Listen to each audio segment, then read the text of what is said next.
Hello friends, எல்லோரும் எப்படி இருக்கீங்க? கண்டிப்பாக நல்லா இருப்பீங்கன்னு நம்புகிறேன். பாரு ஃபேன்ஸ்லாம் எல்லோரும் டல்லாக இருப்பீங்கன்னு தெரியும். பாரு ஃபுல்லாக நெகட்டிவாக போயிட்டுருக்குன்னு. ஓகே, அவள் அதை ஃபேஸ் பண்ணிடுவான்னு நம்ம நம்புவோம். அது மட்டும் இல்லாமல் நான் அந்த நெகட்டிவ் பிஆர்னு எவ்வளோ ஒரு சீசனில் ஒருத்தருக்கு நெகட்டிவ் பிஆர் இருந்தால் பரவாயில்ல, பாருக்கு எதிராக ஒரு கூட்டமே இருக்குன்னா எவ்வளோ நெகட்டிவ் பிஆர் இருக்கும் அப்படின்னும் போது அவள் திருப்பி கேமில் ஃபோக்கஸ் பண்ணோங்கிறது மட்டும் தான் நம்ம விஷயமா இருக்கணுமே தவிர, அது உண்மையாக பொய்யாங்கிறது ஒரு பக்கம் இருக்கட்டும். அது எதுவாக இருந்தாலுமே அவள் அதை ஃபேஸ் பண்ணிக்குவா. இப்போது அவள் உள்ளே இருக்கா, அவள் கேம் ஆடணுன்ற ஃபோக்கஸ் மட்டும்தான் அவளுக்கு இருக்கணும். அதை அவள் கொண்டு வந்துருவான்ற நம்பிக்கை வச்சுட்டு நம்ம ஷோ பார்ப்போம். ஸோ அதுக்கான ஒரு ஃபஸ்ட்டு ஸ்டெப்பாக இப்போ வந்து அந்த டான்ஸ் மேரத்தானில் பார்வதி வந்து அவங்க டீம் வந்து வின் பண்ணியிருக்கு. ஸோ இதை நான் உடனே ஷேர் பண்ணணும் அப்படிங்கிறனால தான் உங்ககிட்ட வந்து சொல்கிறேன். ஸோ அவங்க டீம் வின் பண்ணியிருக்காங்க. 5 சாங்கையும் செம்மையாக சொல்லிட்டாங்க. நேற்று விக்ரம் டீமாச்சு 4 சாங்கை முக்கி 2 மணி நேரத்தில் சொன்னாங்க. இவங்க வந்து 5 சாங்கையும் டக்குன்னு சொன்னாங்க. அதுவும் பிக் பாஸும் ரொம்ப தாங்க பார்ஷியாலிட்டி. இவங்களுக்கு நான் மட்டும் 16 வயது நிலை கமல் சார் பாட்டிலேருந்து போட்டு பழைய சாங்கெல்லாம் போட்டு அதை வந்து கஷ்டமான ஸ்டெப்ஸ் போடுற மாதிரி டான்ஸே ஆடி காட்ட முடியாமல், அதுக்கப்புறம் அந்த விக்ரம் இருக்கானே வக்ரம், அவனை வக்ரம்னு சொன்னால் கமெண்ட்ஸில் வந்து அப்படி திட்டுறாங்க. அப்படி வக்ரம் சொன்னால் அது வக்ரம்க்கு இன்னொரு மீனிங் இருக்குன்னு ஆல்ரெடி சொல்லியாச்சு. அந்த கிறுக்கு புத்தி நடுவில் வந்தவன் அது அப்படி தான் சொல்லுவாங்க. வன்மத்தை கொட்டுறதுக்கும் இன்னொரு பேர் வக்ரம்னு சொல்லுவாங்க அப்படின்னு சொல்லியாச்சுனோடனே வக்ரம்னு சொன்னோடனே வந்து அப்படியே கமெண்ட்ஸில் கத்துறாங்க. இன்றைக்குமே அந்த விக்ரம் வந்து வக்ரத்தை தான் கொட்டினான். நேற்று அவன் உள்ள டான்ஸ் ஆடும்போது அந்த எஃப்ஜியும் சுபிக்ஷாவும் கண்டுபிடிக்க எவ்வளோ நேரம் ஹவுஸ்மேட்ஸும் வெயிட் பண்ணாங்க. பெருசாக யாரும் அவங்கள போய் டிஸ்டர்ப் கூட பண்ணலை. பாரு மட்டும் தான் போய் திவ்யா கிட்ட அந்த டிஸ்ட்ராக்ட் பண்ணாங்க. எஃப்ஜே கிட்டலாம் யாரும் வந்து அந்த சபரிலாம் யாருமே டிஸ்டர்ப் பண்ணல. கம்முன்னு தான் உட்காந்தாங்க போர் அடித்தாலுமே அப்படின்னு சொல்லும்போது அவங்களுக்கு காஃபி டீ எல்லாம் வேறு நொன்னோடில் கொடுத்தாங்க அப்படின்னு சொல்லும்போது இன்றைக்கி இவன் ஆதிரியும் கனியும் வெளில உட்காந்துருக்காங்க. உள்ளே போய் டான்ஸ் ஆட போனது கமருதீனும் பாருன்னு சொல்லும்போது அந்த அக்ரம்லாம் பக்கத்தில் வந்து உட்காந்துன்னு கனியும் அந்த ஆதிரியெல்லாம் எப்படி டிஸ்டர்ப் பண்ணது எஃப்ஜேலாம் கேட்டால் வந்துட்டு இவங்க வந்து கேம் ஆடுறாங்களாமா. அதுவும் இவங்களுக்கு வந்து கனியை டிஸ்டர்ப் பண்ணுங்கிறது பிரச்சனை இல்லை. அங்கே உள்ள பாரு வின் பண்ணிடக்கூடாது, அவள் ஃபோக்கஸ் பண்ணிடக்கூடாது, அவள் கரெக்டாகவே பண்ணாலும் இவங்க தப்பாக சொல்லணும் அப்படிங்கிறது தான் ஒன்று இருக்குது அப்படின்னு சொல்லும்போது அது எல்லாத்தையும் மீறி பாரு வந்து அந்த ஹூக் ஸ்டெப் போட்டது, கமருதீன் வந்து அவரோட அந்த மூமெண்ட்ஸில் சொன்ன விஷயங்கள் 2 பேருமே அதோட கோஆர்டினேஷன், அதுக்கப்புறம் சாங் லிரிக்ஸ்னாவே வந்து கனி அதில் ரொம்பவே டேலண்டட். நான் ஆல்ரெடி அதை சொல்லியிருப்பேன். ஸோ வந்து அவங்க அதை கண்டுபிடிப்பாங்கன்னு தெரிஞ்சுதானே என்னமோ தெரில, பழைய சாங்ஸ்லேருந்து அந்த 16 வயது நிலை சாங்கெல்லாம் வந்து போட்டது அப்படின்னு சொல்லும்போது அதை இவங்க லிரிக்ஸ் கண்டுபிடிப்பாங்க. ஆனால் அதுக்கு அந்த ஸ்டெப்ஸ் போட்டு ஹூக் ஸ்டெப்ஸ் போட்டு அதை கொண்டு வரது எவ்வளோ கஷ்டம். நேற்று அவள் வருவாளா சாங்கை போட்டு அந்த எவ்வளோ பெரிய ஹூக் ஸ்டெப்பு, அந்த ஸ்டெப்பெல்லாம் வந்து சூர்யா சாரத்துலாம் வந்து யூனிக்கான ஸ்டெப்ஸ், யூனிக்கான அந்த சாங்ஸ் எல்லாம் வந்து 90s கிட்ஸ் 80s கிட்ஸுக்கெல்லாம் அப்படியே வந்து தெரிஞ்ச விஷயங்கள் சொல்லும்போது இவங்க ஜென்சி கிட்ஸ்னு ப்ரூஃப் பண்ணுற வகையில் இதில் வந்து இவர் ரேப்போ சாங் வேறு பாடுவார் கிழிப்பார் எஃப்ஜே, அதை கண்டுபிடிக்க முடியல. அப்புறம் வந்து சுபிக்ஷா அதுவும் தெரிஞ்ச கதை தான். அந்த புரு ரெண்டும் ஒன்றும் கண்டுபிடிக்கல அப்படின்னு சொல்லும்போது இன்றைக்கி காலைல கூட அது லைவில் போச்சு. ஏன்டா அந்த சாங் ஒன்று கண்டுபிடிக்க முடியலையாடான்னு விக்ரம் கேட்டுட்ருக்கான் எஃப்ஜே. இல்லை மாமா, நான் அதை நான் யோசிச்சேன் மாமா, இதை யோசிச்சேன் மாமா, சிங்கம் 2ன்னு வாயில் நல்லா வடை சுட்டுட்டு இருந்தான். அப்படி இருக்கும்போது இன்றைக்கி பாரு வந்து கரெக்டாகவே ஸ்டெப்பு போட்டாலும் அதை கண்டுபிடிக்கவே கூடாதுன்னு ஆதிரியை டிஸ்ட்ராக்ட் பண்ணுறதுலாம் வந்து அப்படி டிஸ்ட்ராக்ட் பண்ணி அவ்வளோ அநாயங்க ரொம்ப இன்டீசெண்டாக நடந்துக்கிட்டாங்க. இதில் இன்னொன்று அந்த திவ்யா வேறு ஒன்று பண்ணுச்சு. என்ன பண்ணுச்சுன்னா வந்து உள்ள அவங்க வந்து லவ் கண்டென்ட் தான் பண்ண போகிறாங்க. அதுக்கு நான் வாய்ஸ் ஓவர் கொடுக்குறேன், நானும் பாரும் நிறைய நல்ல ஃப்ரெண்ட்ஸு அப்படின்னு அதுக்கு பாருக்கிட்ட பர்மிஷன் கேட்கணும்னு யாரோ சொல்கிறாங்க பக்கத்தில். அதை பாரு இங்கே இல்லையே அப்படின்ற மாதிரி அது வேறு எங்கே ரொம்ப அநாயங்கா பேச போகிறாங்களோ அப்படின்னு நினச்சேன் நான் பாரு அமருதீன்லாம். பட் ஆனால் அதுக்குள்ளே எல்லாமே அந்த டான்ஸ் விஷயத்துக்குள்ளே போனாங்க. ஃபஸ்ட்டு 2 சாங்கே சூப்பராக கண்டுபிடிச்சோடனே வந்துட்டு உடனே ஆதிரியெல்லாம் ஐ லவ் யூ பாருன்னு சொல்லிட்டாங்க. ஸோ அந்தளவுக்கு ஹூக் ஸ்டெப்ஸு, அது யார் அந்த ஹீரோயின், ஸோ எப்படி பண்ணலாம் அப்படின்னு ஒரு பிளான் பண்ணதில் அதே மாதிரி கரெக்டாக அந்த ஸ்டெப்ஸ் எல்லாம் போட்டேன். ஹூக் ஸ்டெப் போடுற ரொம்ப கஷ்டங்க. சாங் லிரிக்ஸ் ஞாபகம் வச்சுக்கிறது எவ்வளோ கஷ்டமோ அதே மாதிரி தான் அந்த ஹூக் ஸ்டெப் ஞாபகம் வச்சுக்கிறது. அந்த பாட்டுக்கு அந்த ஸ்டெப்பு போட்டால் டக்குன்னு வரும் மைண்டுக்குள்ளேன்னு யோசிக்கிறவங்களுக்கு அது மைண்டில் இருந்தால் மட்டும்தான் அந்த ஃபோட்டோகிராஃபிக் மெமரின்னு சொல்லுவாங்க. பார்த்தோன்னே அது மைண்டில் வைக்கிறது. ஒன்று கேட்டோன்னே லிசன் பண்ணுறதுக்கு ஒரு மெமரி எப்படி இருக்குமோ அந்த மாதிரி பார்த்தோன்னே அதை மைண்டில் வைக்கிறதுக்கு ஒரு மெமரி. ஒருத்தவங்களுக்கு ஒரு நம்பர்ஸை பார்த்தாங்கன்னா அவங்க டக்குன்னு அதை மெமரைஸ் பண்ணி சொல்லிடுவாங்க. அது அந்த ஃபோட்டோகிராஃபிக் மெமரின்னு சொல்லும்போது ஸோ அதுக்கான ஒரு தனி ஸ்கில் வேணும். அந்த ஒரு பாட்டுக்கும் என்னென்ன ஸ்டெப்ஸ் வந்து ஹூக் ஸ்டெப்ஸ் அப்படின்னு அவ்வளோ நல்ல ஹூக் ஸ்டெப் போட்ட அந்த அவள் ஒரு ஆளை பாட்டுக்கு போட்டதே இவனுக்கு கண்டுபிடிக்க துப்பு இல்லை இவனுக்கு எஃப்ஜேக்கு. இவன் வந்துட்டு இன்னைக்கு வந்து கண்டுபிடிக்கவே கூடாது கண்ணின் அப்படி ஆனால் இங்கே இரிட்டேட்டிங். இதில் வாய்ஸ் ஓவர் வேறு பண்ணுறேன். நான் பாருக்கு ஃப்ரெண்டு, அதனால பெரிய மணியத்தை பார்வனி அந்த நாயின்னு சொன்னால் அதெல்லாம் சோஷியல் மீடியாவில் கிழிது. அந்த வாயை வச்சுக்கிட்டா நான் டாப் 3ல் அவனுங்களை தானே கொண்டு வரணும். டீம் ரெடி பண்ணுறாங்களே என்னமோ தெரில. ஸோ 5 சாங்கு செம்மையாக கண்டுபிடிச்சாங்க. ஃபஸ்ட்டு சாங் வந்து அந்த லெஃப்ட் ஹேண்டில் டீல் பண்ணும் நம்ம ஜெயம் ரவி சார் அந்த மைக்கு மிஷி அந்த சாங் இருக்கீங்களா, மக்கா மிஷினா மக்கா மிஷி சாங் லெஃப்ட் ஹேண்டில் டீல் பண்ண அந்த சாங், அதுக்கு செம்மையாக ஹுக் ஸ்டெப் போட்டாங்க. அதுக்கப்புறம் கிளிமேஞ்சரோ சாங்கு வந்து ரஜினி சார்து அந்த ஸ்டைலில் வந்து கமருதீன் பண்ணிட்டாரு. அந்த ஸ்டெப்ஸ் வந்து நல்லா வந்து பாரு பண்ணிட்டாங்க, அது சொல்லிட்டாங்க. அதுக்கப்புறம் இந்த ஆட்டுக்குட்டி முட்டை போட்டு கோழி குஞ்சு வந்ததுன்னு யானைக்குட்டி சொன்னதுன்னு ஒரு சாங், அதுதான் அந்த 16 அதுதான் கொஞ்சம் கஷ்டப்பட்டாங்க. அதுக்கப்புறம் முட்டை முட்டைன்னு சொல்லி சூப்பராக ஒரு ஒரு விஷயம் வந்து பாரு பண்ணாங்க. அது ஆட்டுக்குட்டின்னு சொல்கிற முட்டை முட்டை கண்டுபிடிச்சிட்டாங்க. ஆனால் அது எந்த முட்டை சாங் அப்படின்னு தெரில. உடனே பாரு வந்து என்ன பண்ணாங்கன்னா கமருதீனை வந்து படுக்க வச்சுட்டு இது ஆடு வெட்டுற மாதிரி அந்த மாதிரி பண்ணாங்க. பண்ணோடனே ஆட்டுக்குட்டி அப்படி கண்டுபிடிச்சிட்டாங்க அந்த சாங். அதுதான் அது டக்குன்னு கண்டுபிடிச்சான்.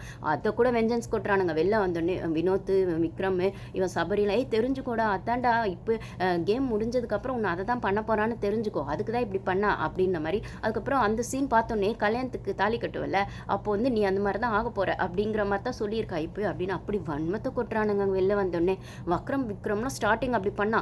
இப்போ ஒரு இடத்துல ஒன்று சொல்லுவாங்க, என்ன சொல்லுவாங்கன்னா பெரியவங்க, அந்த அந்த நம்ம ஒரு வின் பண்ணிட்டுருக்கோன்னா அந்த வின் பண்ண விடாமல் இருக்கிறதுக்கு எல்லா டிஸ்டர்பன்ஸையும் இருக்கும். அது நம்ம வின்னிங்க பிடிக்காதவங்க அந்த ஒன்று பண்ணுவாங்களா எதிராளிங்க.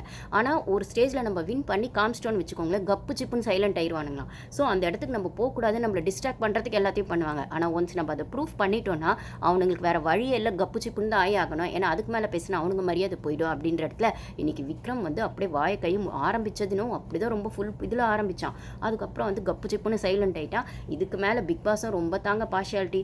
நேற்று வந்து அந்த இது ஒரு 2 மணி நேரம் ஆடினாங்களே அந்த வாயில் ஓட்டுற டேப்பெல்லாம் என்ன 2 பேரும் கண்டினியூஸாக ஓட்டிகிட்டு இருந்தாங்க. நேற்று லைவ் பார்த்தவங்களுக்கு தெரியும், 1 ஹவரில் பார்த்தவங்களுக்கு தெரியாது, லைவ் பார்த்தவங்களுக்கு தெரியும். விக்ரம் ஒரு டைம் ஓட்டல, அரோரா ஒரு டைம் ஓட்டல, ஒரு சில டைமில் 2 பேருமே ஓட்டல அந்த 2 மணி நேரம் ஆடினதுலன்னு சொல்லும்போது இன்னைக்கு வந்து உள்ளே போனோடனே அந்த ஒட்டல அப்படின்னு சொன்ன உடனே சபரி போய் மைக்கில் சொல்கிறான் இந்த மாதிரி பிக் பாஸ் பரவாயில்ல பிக் பாஸ் அவங்க 2 பேரும் அந்த டேப் வாயில் ஓட்டலன்னு. உடனே ஆதிரி சொல்லுது அதெல்லாம் எங்களுக்கு தெரியும், அடங்கு நாங்கள் பார்த்துக்குறோம், நேற்று உங்கள் ஆளுங்க கூட தான் ஒட்டலை அப்படின்னு தான் சொல்லுது ஆதிரி.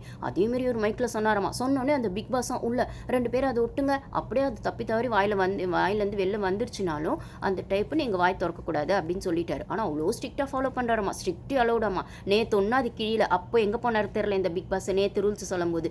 அதே மாதிரி வந்தோடனே இவங்க வின் பண்ணிட்டு வந்துட்டாங்க. 5 சாங், ஆக்சுவலி 4 சாங் தான் ஞாபகம் இருக்குது, ஒரு சாங் ஞாபகம் இல்லை. யாராவது தெரிஞ்ச கமெண்ட்ஸில் ஷேர் பண்ணுங்கள். ஸோ வந்து அந்த ஜெயம் ரவி அந்த மக்கா மிஷி அந்த சாங்கு, ஆட்டுக்குட்டி, அதுக்கப்புறம் கிளிமஞ்சரோ சாங்கு, அப்புறம் ஆசை கூடன்னு இப்போ ஒரு ஆல்பம் சாங் ஏதோ ஒன்று வந்துச்சா, யாரோடது பையனும் ஏதோ ஒரு ஹீரோட பையனா டைரக்டரோட பையனும் ஆசை கூடன்னு ஏதோ ஒரு சாங் வந்துச்சு, அந்த ஹுக் ஸ்டெப் அதையும் சூப்பராக போட்டாங்க பாரு. ஸோ 4 சாங் வந்துச்சு. எனக்கு இன்னொரு சாங் டக்குன்னு ஞாபகம் வரல, யாராவது தெரிஞ்சால் கமெண்ட்ஸில் ஷேர் பண்ணுங்கள். டக்குன்னு கண்டுபிடிச்சிட்டாங்க. ரொம்ப நேரம் ஆகலை, ஆனால் எவ்வளோ நேரம் ஆச்சுன்னு இவங்க வந்து இது கனியெல்லாம் வந்து செம்ம ஹாப்பி. அவங்க ஆக்டிவிட்டி ரூம்லேருந்து வரும்போதே வந்து கனியும் வேறு யாருமே போகலங்க. நேற்று விக்ரம்லாம் வந்து வெளில வரும்போது எல்லாரும் கும்பலாக சேர்ந்து போய் அப்படியே சூப்பர்னு சொன்னாங்க. அரோராமையா கியூட்டி பை அப்படி இப்படின்னு எல்லாரும். இந்த கனிலாம் கூட தான் சொல்லிச்சு, இதே குரூப்பில் இருந்தாலும் அந்த குரூப்லாம் சப்போர்ட் பண்ணி எல்லாம் பண்ணிங்களே. இப்போ இவங்க ஆக்டிவிட்டி ரூம்லேருந்து வரும்போது இவங்களுக்கு வந்து ஒரு வெல்கம் கொடுக்கறதுக்கு எவனுமே போகலங்க. இந்த ரூம்லேருந்து லிவிங் ஏரியா ரூம்லேருந்து அவ்வளோ வன்மத்தோட வெஞ்சன்ஸோட திரியிறானுங்க. அப்படி இருக்கிற பட்சத்தில் கனியும் ஆதிரியை தான் போகிறாங்க. அப்புறம் அவங்க வெளில வரத்துக்குள்ளே இவங்க உள்ளே போயிட்டு அவங்கள ஹக் பண்ணி சூப்பர் நல்லா பண்ண சூப்பர் அப்படின்னு சொல்லி எல்லா 2 பேருமே 4 பேருமே ஹாப்பியாக இருக்காங்க. அதுக்கப்புறம் லிவிங் ரூமுக்கு அவங்க வந்த உடனே வந்து பிக் பாஸ் வந்து உட்காருங்கன்னு சொல்லி பேசும்போது அந்த ஒரு இன்ட்ரெஸ்ட்டில் பேசுவாங்களே, இது இப்படி இருந்தது கனி பாரு, இது கரெக்டாக இருந்துச்சா, இது கரெக்டாக இருந்ததா கனி அப்படின்னு பேசுவாங்கள்ல, அதில் டிஸ்ட்ராக்ட் ஆகிட்டாராமா. பிக் பாஸ்க்கு கோவம் வந்துருச்சாமா. உடனே கேட்குறாங்க, சொல்லுங்கள் பிக் பாஸ் நாங்கள் எவ்வளோ டைமில் பண்ணோன்னு ஒரு க்யூரியாசிட்டியாக அந்த ஒரு எந்தூவில் கேட்டால் பதிலே சொல்லு அந்த பிக் பாஸ். உடனே எல்லாம் அவங்கவுங்க வேலையை பாருங்கள், அன்றாட வேலைகள் பாருங்கள். உடனே அதாவது அந்த அப்ரிசியேஷனை கொடுத்தா கொஞ்சம் என்ன உங்கள் வாயில் முத்தா உதிர்ந்து போகுது அந்த பொண்ணுக்கு. மற்றவனுங்க எவ்வளோ பண்ணுறானுங்க அதை கேட்குறீங்களா? அந்த அரோரா அன்னைக்கு ஃபவுல் கேம் ஆடும்போது உடனே டிஸ்குவாலிஃபை கூட சொல்லாமல் உடனே பண்ணீங்க. நேற்றுமே ஒன்றும் அந்த வாயில் ஒன்றும் அந்த இதெல்லாம் அவனுங்க ஒட்டிக்கல, அப்பயுமே நீங்கள் ஒன்றும் சொல்லலை. இப்போ அதுவும் இது உள்ளே போகிறதுக்கு முன்னாடியே 30 மினிட்ஸ் லேட் ஆகிடுச்சு, 30 செகண்ட்ஸ் லேட் ஆகிடுச்சின்னு சொல்லி கொஞ்சம் டென்ஷன் படுத்தி தான் பார்வை உள்ளே அமிச்சது. அவளுக்கான அந்த மேக்கப் போடுறது செய்யறது அப்படின்ற மாதிரி அது பண்ணுறதுக்குள்ளே லேட் ஆகிடுச்சு. அதை மடிக்கிறதே இல்லையே, டேக் இட் ஃபார் கிராண்டட் தானே எப்பயுமே நீங்கள் என்ன எடுத்துக்குவீங்க அப்படின்ற மாதிரிலாம் கலாய்ச்சி தான் அனுப்பு. அந்த எஃப்ஜே முன்னாடி மற்றவங்க முன்னாடி பார்வை கலாய்க்கிறதே அந்த பிக் பாஸ்க்கு வேலையாக போச்சு. மற்றவங்களை மட்டும் அப்ரிஷியேட் பண்ண வேண்டியது, அந்த பொண்ணை மட்டும் ஒரு மாதிரி கலாய்க்கிறது ஒரு மாதிரி ட்ரீட் பண்ணுறதுன்றது அந்த வீட்டில் கண்டினியூஸாக நடக்கும்போது அந்த பொண்ணு எவ்வளோ ப்ரெஷர் அங்கே தாங்கும். இந்த ப்ரெஷர் தாங்க முடியாமல் தான் அந்த ஒரு லவ் அந்த ஒரு மாதிரி விஷயங்களுக்குள்ள தனக்கான ஒரு பேம்பரிங் எங்கேயோ கிடைக்குமோன்னு போய் அந்த பொண்ணு வந்து இப்போ அவளோட இமேஜ் டேமேஜ் ஆகிற அளவுக்கு அவளுக்கான விஷயங்கள் வந்து நிற்கிதுன்னா இந்த டாக்ஸிக் சீசன் தான் அதுக்கு ஒரு முக்கியமான காரணம். எங்கே ஒருத்தங்க நம்மளை திட்டிகிட்டே இருக்காங்கன்னா ஏதோ ஒரு இடத்துல அது ஒரு அன்பு நம்மளுக்கு கிடைக்குதுன்னா அது ட்ரூவாக பொய்யான்னு கூட நம்ம யோசிக்க மாட்டோங்க. ஆனால் அந்த நேரத்துக்கு அது கிடைக்குது கிடைக்குது இல்லை, ஒன்றுமே இல்லாமல் இருக்கிறதுக்கு ஏதோ ஒன்று கிடைக்குது இல்லைன்னு யோசிப்போம்ல. அப்படி தான் போய் அந்த லவ் ட்ராப்குள்ளே அந்த பொண்ணு மாட்டிக்கிறான்னும் போது அந்த அப்ரிசியேஷன் நியாயமாக கொடுக்க வேண்டிய அப்ரிசியேஷனையும், நியாயமாக அவளுக்கு கிடைக்க வேண்டிய ரெக்கக்னேஷனையும், நியாயமாக அவளுக்கு கொடுக்க வேண்டிய சப்போர்ட்டையும் இந்த டீம் முதலேருந்தே கொடுத்துருந்தாங்கன்னா, அது இன்ஃபேக்ட் இன்னைக்கு கூட அதை ஜெயிச்சுட்டு வந்தாங்க. சூப்பராக பண்ணீங்க, நல்லா பண்ணீங்கன்னு சொல்ல வேணாம். ஆனால் அவங்க எந்த டைமில் பண்ணாங்கன்னு சொன்னால் ஒரு கிளாப்ஸ் வரும்ல, அந்த விக்ரம் மூஞ்செல்லாம் ஃபோக்கஸில். ஏன்னா விக்ரம் தோத்துட்டாங்கன்னு சொல்ல முடியல போல, பிக் பாஸ்க்கு கூட வாய் வரல போல. விக்ரம் ஜெயிக்கணும் தான் இவங்க டாஸ்க் வச்சாங்க. ஆனால் அதையும் மீறி வந்து பாரும் கமருதுன்னு செம்மையாக ஃபோக்கஸ் பண்ணி அந்த ஹுக் ஸ்டெப்லாம் போட்டு அதை இவங்க கண்டுபிடிச்சி செம்மையாக பண்ணோன்னே இவங்க எதிர்பார்க்கல போல. டீம் போட்ட பிளான் வந்து சொதப்பிடுச்சு போல இருக்குது. அதனால் வந்து சொல்கிறதுக்கு மனசே இல்லை, ஆனாலும் சொல்லி ஆகணும். ஓகே, அதை வெயிட் பண்ணி சொல்ல வைக்கலான்னு ஒரு சைக்கோத்தனமான விஷயத்தை தான் பிக் பாஸும் இன்றைக்கி பண்ணார். அப்படின்னும் போது அது சரி, சைக்கோக்கு தானே சப்போர்ட் பண்ணணும். அந்த வக்ரம் ஒரு சைக்கோ, அதுக்கப்புறம் அவனுக்கு சப்போர்ட் பண்ணுற இந்த பிக் பாஸ் டீமும் ஒரு சைக்கோ. இந்த சைக்கோங்களுக்குலாம் உள்ளே இருக்கிறது மற்றதுங்கெல்லாம் ஒரு சைக்கோ. அது அந்த குட்டிச்சாத்தான் ஒன்று இருக்கே, நான் குட்டிச்சாத்தானே சொல்கிறது பாருவை சொன்ன திவ்யாவை சொல்கிறேன். அது இருக்கே, அது ஒரு சைக்கோ. அப்படின்னும் போது இந்த சைக்கோங்களுக்கு நடுவில் அந்த பொண்ணு சர்வை பண்ணுறதே பெரிய விஷயம் தான் அப்படின்னு சொல்லும்போது அந்த பொண்ணுக்கு ஒரு பாராட்டு கூட கொடுக்க உங்களுக்கு மனசு வர மாட்டதில்ல. இப்போ வரைக்கும் சொல்லலை பிக் பாஸ்.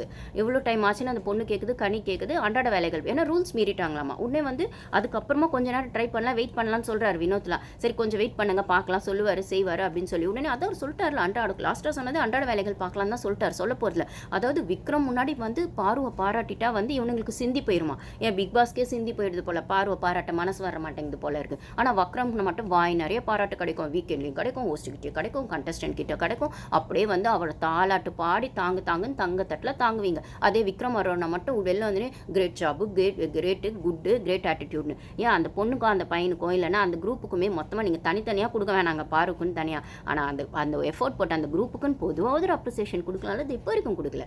எனக்கு புரியலை. இப்படி காமிச்சா அந்த பொண்ணு அந்த ஸ்ட்ரெஸ்ஸை எங்கே தான் வெண்ட் அவுட் பண்ணுவா, அந்த ஒரு டிப்ரெஷனை எங்கே தான் போய் அவள் கொட்டுவா. உடனே வந்துடுறாங்க கமெண்ட்ஸில், வந்துட்டாங்க பாருக்கு சப்போர்ட் பண்ண அப்படின்னா. அதுவும் உங்களுக்கு பிடிக்கலன்னா நீங்கள் பார்க்காதீங்க, யாரும் உங்களை பார்க்க சொல்லலை. அதை பாரு ஹேட்டர்ஸ் வந்து கத்தி கூவி வித்துட்டு இருக்காங்களே, பாரு ஹேட்டர்ஸ் சேனல் நாங்கள் போய் பாருங்கள், யார் வேணான்னு சொன்னா அப்படிங்கிற மாதிரி தான் இருக்குது. ஸோ அந்த 5 சாங்கே செம்மையாக சொல்லிட்டாங்க, சீக்கிரமான டைமில் சொன்னாங்க. ஆனால் இந்த பிக் பாஸ் குரூப்புக்கு தான் அவ்வளோ பாராட்ட மனசு இல்லைன்னா இதில் எது ஏன்னா இப்போ வரைக்கும் அனௌன்ஸ் பண்ணலாம், நம்ம எதாவது ட்விஸ்ட் வைப்பானுங்களா, இந்த ரூல்ஸ் இல்லை அந்த ரூல்ஸ் இல்லைன்னு பண்ணுவானுங்களான்னு தெரில. ஆனால் நல்ல எஃபோர்ட் போட்டாங்க பாரு அம்ருதீன் 2 பேருமே. ஸோ அதுக்கு கண்டிப்பாக நம்ம ஹேட்ஸ் ஆஃப் பண்ணி ஆகணும். ஆனால் இவனுங்கெல்லாம் பண்ணுவானுங்கன்னு எனக்கு நம்பிக்கை இல்லை.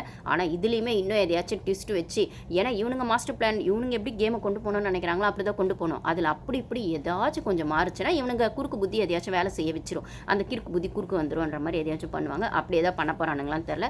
நெக்ஸ்ட் இந்த திவ்யா டீம் தான் போக போகுது, அது என்ன பண்ண போகுதுன்னு தெரில. மொத்தம் 5 பாட்டையும் இவங்க சீக்கிரம் கண்டுபிடிச்சிட்டாங்க. விக்ரம் டீமை விட இந்த டீம் பெட்டராக கண்டுபிடிச்சிட்டாங்கன்றது இருக்கிற ஃபேக்ட் தான். ஆனால் இவனுங்க அதில் எதையாச்சும் சொதப்பாமல் இருக்கிற வரைக்கும் அப்படின்ற மாதிரி தான் இருக்குது. ஸோ இந்த ஹாப்பி நியூஸ் உங்கள் கூட ஷேர் பண்ணணும் தான் நான் வீடியோ போட்டேன். Thank you guys.